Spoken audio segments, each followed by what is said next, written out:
Se você é como eu, você gritou, você se envolveu e você quis tirar até, sei lá, o último fio do seu cabelo enquanto assistia Round 6. Mas por que será que essa é uma história que faz a gente se envolver tanto? Oi, eu sou Carol Santoyan e hoje eu quero abordar aqui alguns elementos que podem explicar o sucesso de Round 6 e que fizeram da série uma das mais assistidas da história da Netflix. Round 6 é uma série que estreou há pouco tempo na plataforma de streaming e já deixou todo mundo doido. Pra cada canto que você olha do Instagram, de qualquer lugar, você vê um meme da batatinha frita 1, 2, 3. E se você não assistiu a série, não se preocupa, porque eu não vou dar grandes spoilers aqui e eu vou me ater basicamente ao piloto para falar das coisas principais. Mas antes que a gente possa de fato entrar no vídeo e falar sobre o porquê Round 6 virou um fenômeno, como a gente pode explicar isso através dos elementos da narrativa, eu vou dar aqui 2 segundos para vocês se inscreverem nesse canal, senão vocês vão ser eliminados. Esse vídeo vai fechar e vocês vão ficar sem o conteúdo sobre o roteiro, porque é isso, gente, vocês vão perder muito se vocês não se inscreverem nesse canal. Já se inscreveu? Bom, gente, a série vai contar pra gente a história desse homem, que eu não vou saber pronunciar o nome dele, mas ele é um pai divorciado, viciado em jogos de azar e que passa por uma série de dificuldades financeiras e descobre que a filha dele, que mora com a mãe e com o padrasto, que possuem uma condição financeira melhor, vão para os Estados Unidos. E ele, por não ter essas condições de sustentar a filha, talvez perca o contato com ela. Até que em um determinado momento, ele encontra um homem misterioso no metrô que o chama para jogar um jogo e o convida para este jogo de alguns dias, né, que a gente vai entender que é o Round 6. Lá ele vai poder ganhar muito mais dinheiro e ele só precisa passar por algumas provas. Bom, é isso que ele sabe até o momento. E por conta de toda essa história com a filha, ele topa, ele precisa da grana e encontra aquele lugar com várias pessoas que têm o mesmo problema que ele. Ele descobre lá que todas essas pessoas também estão devendo muito dinheiro e basicamente não tem nada a perder. Então, chegando lá, a gente vai ter o primeiro jogo e aí a gente descobre que, na verdade, as pessoas eliminadas, elas não são só eliminadas, né? Elas morrem de verdade. E olhando assim, vocês vão pensar, tá, mas eu já vi isso antes, né? Você vai perceber que essa série, que essa premissa, ela não é tão original. Você já viu, por exemplo, em 3%, em Jogos Mortais,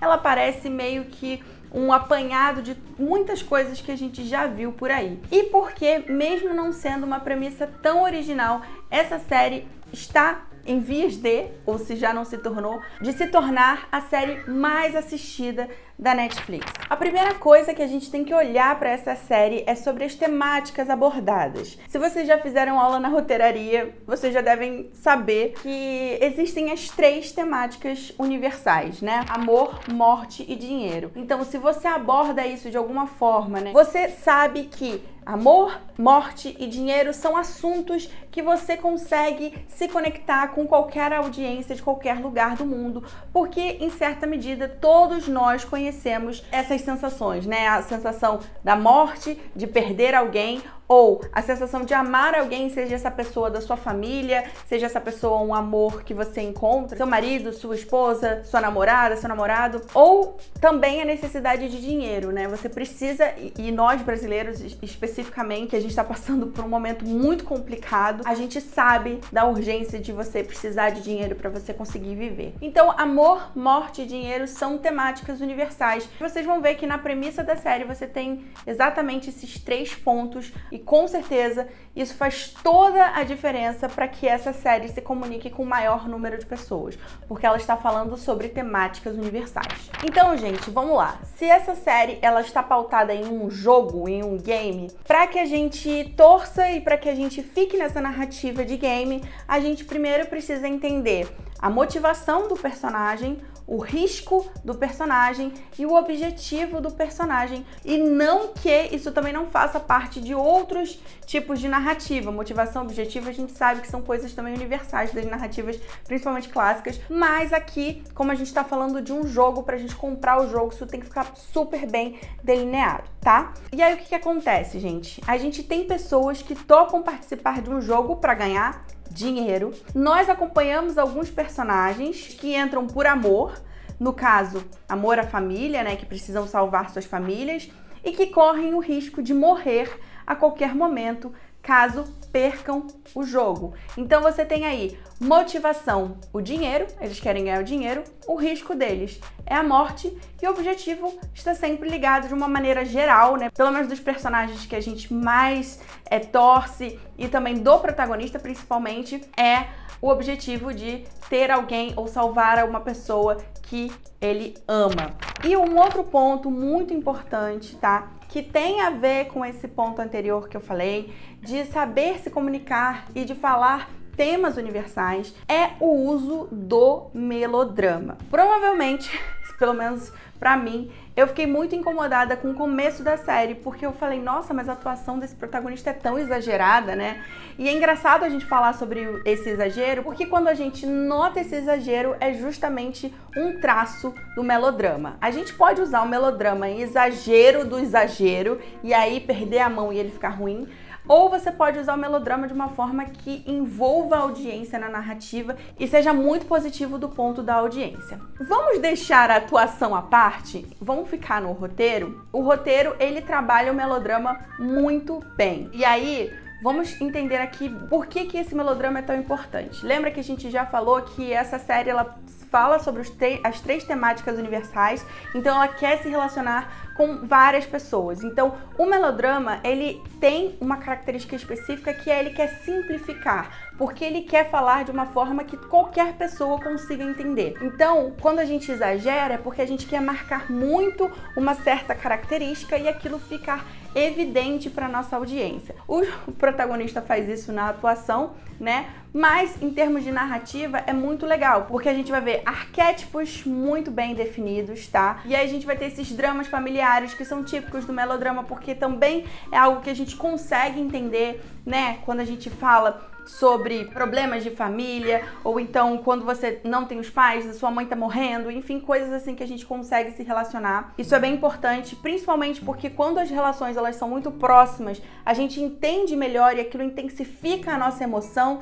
É muito diferente você ter duas pessoas brigando na rua que nunca se viram do que duas pessoas que têm uma história brigando.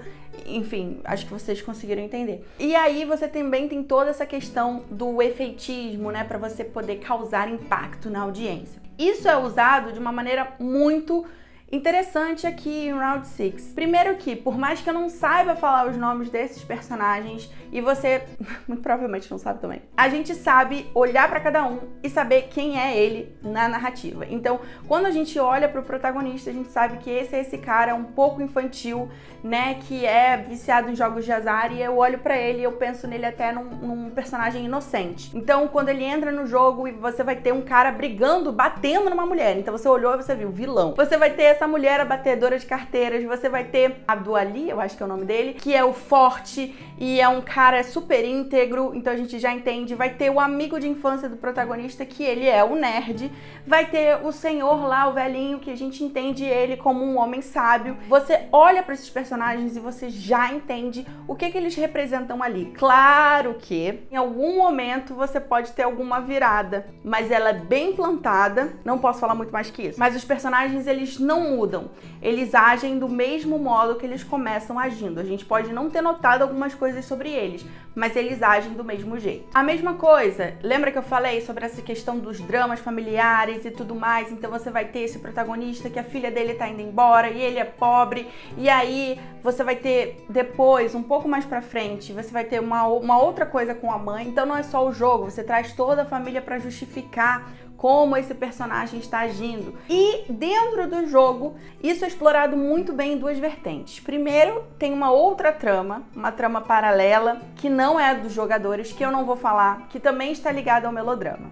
E dentro do jogo, vocês vão descobrir logo no primeiro episódio, tem o melhor amigo de infância que, segundo o próprio protagonista, é ele que ajudou o menino a entrar na faculdade, porque ele levava ele na escola e tudo mais, e os dois estão dentro do jogo. Então você traz uma familiaridade para essas relações dentro do jogo. E isso é muito interessante, porque isso também é melodrama. E a cereja do bolo, né? Além de você ter todos esses elementos universais que fazem com que você se identifique, com que você se relacione, com que você sofra por aqueles personagens, você tem um plot super tenso, que trabalha muito bem o tempo e que faz aflorar, né, as relações entre os personagens. Então, tudo isso estaria perdido se numa série sobre jogos, esses jogos fossem ruins. E não são. Os jogos são todos uma aula de tensão. Quando você analisa os jogos, você vê que todos eles seguem uma estrutura muito parecida, que, olha que incrível, é uma estrutura de 3 atos. O próprio jogo em si, ele tem uma estrutura de início, meio e fim, usando como exemplo o Batatinha 1, 2, 3. Primeiramente, a exposição do jogo, as regras do jogo. Dessa exposição, e aí você pode ter o personagem tentando entender como que ele vai começar esse jogo, o que que ele vai escolher, ou simplesmente esperando para começar o jogo. Tem um ponto de virada, que é o ponto de virada para o segundo ato, né? Você vai ter exposição e o ponto de virada seria quando realmente acontece alguma coisa que dá um clique e todos eles percebem o real risco daquele jogo, né? No caso do Batatinha 1, 2, 3, a gente descobre que se você mexer, você vai morrer mesmo. Então, no começo do segundo ato, geralmente você tem o desespero que toma conta dos participantes, porque eles não sabem como agir, eles ficam desnorteados pelas regras e pela situação daquele jogo. Então você tem geralmente uma visão mais do todo. Geralmente no meio ali do jogo, que é o midpoint, mas não necessariamente precisa ser exatamente no meio do jogo, mas existe uma virada ali que é quando a gente tem um foco mais no protagonista, e a gente fica se perguntando, tá, agora que a gente já viu todo esse problema, como que esse protagonista vai sobreviver? E aí, gente, você vai ter esse protagonista passando por obstáculos cada vez piores, até que tem um clique, ou alguém ajuda ele, como acontece no Batatinha 1, 2, 3, ou ele tem uma grande ideia para sair dali. E aí, geralmente, o terceiro ato é ele contra o tempo. E por que acontece isso? Porque a série ela usa um recurso de ticking clock, que também pode ser chamado de bomba relógio.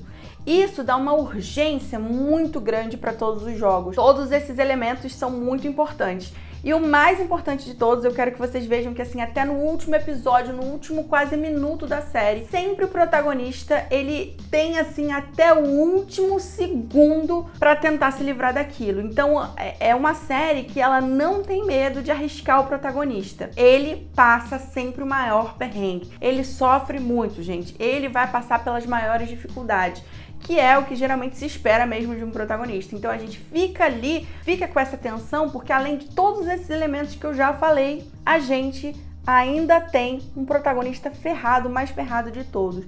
E a solução nunca é muito óbvia, nunca é tão fácil, apesar no Batatinha 1, 2, 3 você ter ali uma pessoa salvando ele, né? Então é isso, gente. Eu acho que vocês perceberam que essa série tem muito a nos ensinar sobre como capturar, né, a atenção da audiência, como deixar a audiência engajada. Eu espero que vocês tenham gostado deste vídeo.